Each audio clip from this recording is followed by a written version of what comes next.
Comment agir concrètement pour son bien-être? Je suppose que vous souhaitez faire partie des gens qui ont envie d'être bien au quotidien dans leur tête et dans leur corps, mais vous ne savez peut-être pas vraiment comment faire. Ou plutôt, vous suivez des conseils génériques et ça ne marche tout simplement pas pour vous. Ne vous inquiétez pas, vous avez cliqué sur la bonne vidéo. Aujourd'hui, on va voir ensemble les 3 choses que vous pouvez faire pour agir sur votre bien-être au quotidien, mais aussi les 3 erreurs qui font que ça ne marche pas et comment y remédier. Allez, c'est parti maintenant. Comment font les gens qui prennent soin de leur bien-être au quotidien? Mais en fait, c'est assez simple au final. La première des étapes, c'est tout simplement de faire un bilan régulier de comment vous vous sentez à l'intérieur.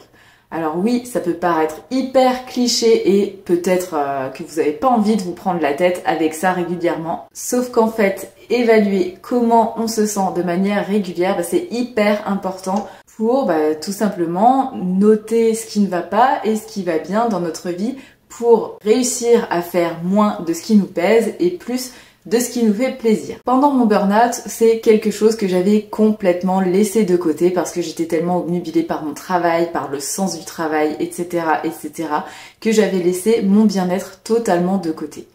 Une fois que j'ai été en arrêt et que j'ai pris le temps justement de me remettre un petit peu dans mon bien-être à moi et dans ce qui me faisait du bien, eh bien j'ai commencé à tous les jours faire des petits exercices pour simplement noter comment je me sentais à l'intérieur. Ok, alors comment faire concrètement? Eh bien, ça peut passer par l'utilisation d'un bullet journal. Si vous ne savez pas ce que c'est, je vous mettrai la petite vidéo ici. Ça peut aussi passer par le fait de faire régulièrement l'exercice de la roue de la vie. Pareil, j'ai une petite vidéo associée que je vous mettrai ici. À titre perso, moi je le fais tous les trimestres parce que je trouve ça hyper important de se mettre des objectifs à court terme. Et surtout, ça permet tous les jours de noter nos évolutions et d'avoir vraiment, comme on pourrait dire, un micro-management sur sa santé. Donc c'est un exercice que je vous encourage à faire quand même assez régulièrement. La deuxième chose que font les gens qui prennent soin de leur santé, eh bien c'est de favoriser leur bien-être au quotidien, grâce notamment à des bonnes habitudes. Alors ça, comment on fait ? Parce que je suppose que vous êtes souvent bassiné avec les bonnes habitudes, surtout dans cette période de l'année où je poste la vidéo, où on va bientôt rentrer dans la période des bonnes résolutions. Mais en fait, le pouvoir réside dans la routine et dans le fait de faire ces actions régulièrement. En fait, les routines, c'est quoi? Tout simplement, c'est que vous allez vous astreindre à faire des activités qui vous font du bien chaque jour, à chaque heure. Au début, ce sera un petit peu difficile, il y aura pas mal de friction, mais vous n'êtes pas obligé de commencer par des routines qui durent 3 heures. Et au fur et à mesure, eh bien, la routine va s'ancrer, vous allez pouvoir ajouter des choses et vous allez pouvoir maximiser les effets de la routine sur votre bien-être sur le long terme. Moi, personnellement, j'ai commencé par faire un petit peu de yoga tous les jours, puis ensuite j'ai rajouté la méditation et ensuite j'ai rajouté la marche. Enfin bon, vous voyez, c'est à vous de vous créer la routine sur mesure qui va vous faire du bien, mais surtout ne négligez pas cette étape parce qu'elle est indispensable pour que vous vous sentiez bien au quotidien. D'ailleurs, petit point là-dessus, puisque quand on pense routine, on pense tout de suite routine matinale. N'oubliez pas l'importance de la routine nocturne pour vous détendre et pour favoriser un sommeil de qualité. Pareil, il me semble que j'ai fait une petite vidéo à ce sujet, je vous mettrai le lien par ici. Et si vous voulez un petit avant-goût de la mienne, eh bien moi, le soir, tout simplement, je passe un petit peu de temps avec mon chéri devant la télé. Ensuite, je me fais mes soins avant de dormir, c'est-à-dire le petit brossage de dents, le petit lavage de visage. Ensuite, je lis un petit peu et pour finir, eh bien, je m'endors. Je suis curieuse de savoir, dites-moi en commentaire, vous, votre routine, c'est quoi? La troisième chose que font les gens qui agissent pour leur bien-être au quotidien, c'est d'apprendre des techniques de gestion du stress. Si vous suivez la chaîne depuis un petit moment, vous savez que ma mission, c'est un petit peu de gérer contre tout ce qu'on pourrait appeler le mauvais stress, même s'il n'y a pas de bon et de mauvais stress, mais plutôt du stress chronique. C'est celui-ci contre lequel on doit lutter au quotidien. Et la gestion du stress, en fait, ça peut passer par des choses aussi simples que d'apprendre quelques techniques de respiration, des techniques de communication, et aussi éventuellement des techniques de gestion des émotions. Mais bon, ce serait un petit peu trop long de parler de tout ça dans une seule vidéo YouTube, donc je vous mettrai des petits liens à aller consulter dans la barre d'infos juste en dessous.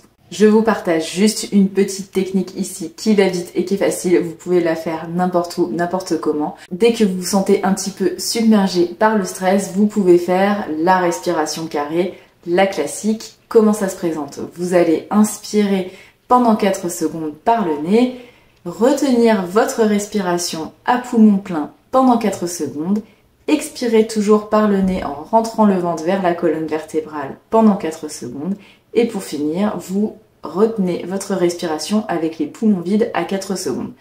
Un petit warning cependant, la respiration avec les poumons vides peut être un petit peu inconfortable, surtout si vous êtes vraiment anxieux ou si vous n'avez pas l'habitude. Donc ne forcez pas parce que sinon vous pourriez anéantir, on va dire, les bienfaits de cette respiration. Donc vous pouvez aussi faire juste inspiration, rétention, expiration et on recommence. Ok, alors peut-être que dans cette première partie de vidéo, je ne vous ai rien appris d'extraordinaire. Et c'est normal, en fait, toutes ces techniques, vous pouvez les apprendre sur Internet. Il y a des tonnes de vidéos gratuites sur le sujet.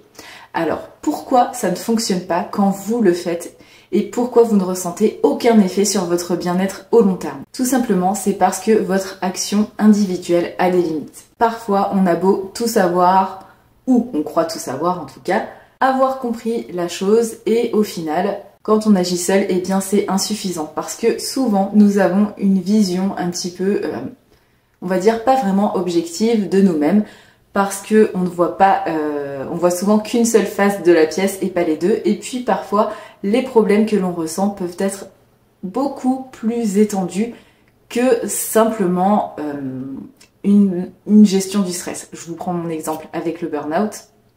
Moi au début, je pensais vraiment que c'était mon stress et que c'était moi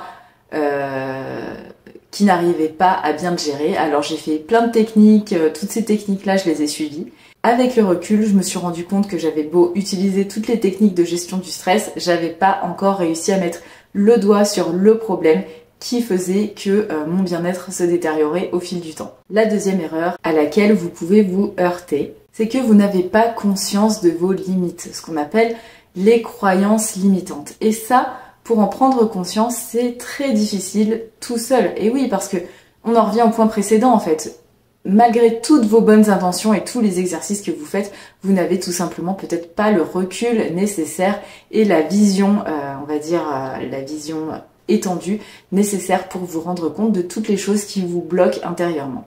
Donc vous pouvez avoir les meilleures intentions du monde, faire de votre mieux tous les jours et malgré tout ça peut ne pas suffire. Troisième erreur qui fait que vos actions en faveur de votre bien-être pourraient ne pas être efficaces, c'est que vous souhaitez tout faire tout seul. Et oui, malheureusement, on n'est pas Dieu, on connaît pas tout et on peut parfois, encore une fois, même avec les meilleures intentions du monde, se faire plus de mal que de bien sur le long terme. Et pour ça, en fait, il faudrait arrêter de croire qu'on peut tout faire tout seul et les autres peuvent aussi servir à nous aider, à nous apporter du soutien plutôt qu'à nous enfoncer et à nous donner des conseils qui servent à rien.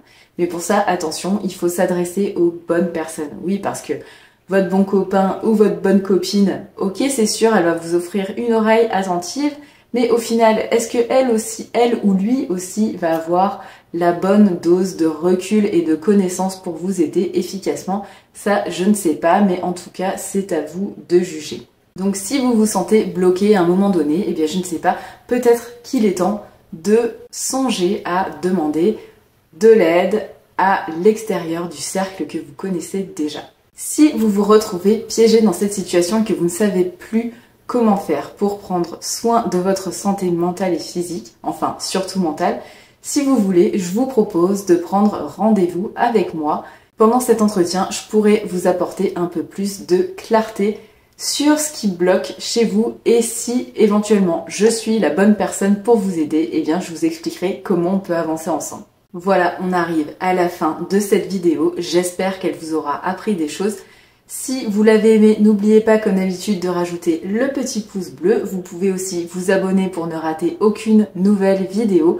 Je vous mets dans la barre du dessous le lien vers mon blog où vous pourrez trouver plein de ressources gratuites pour prendre soin de vous si vous êtes encore convaincu que vous pouvez le faire seul.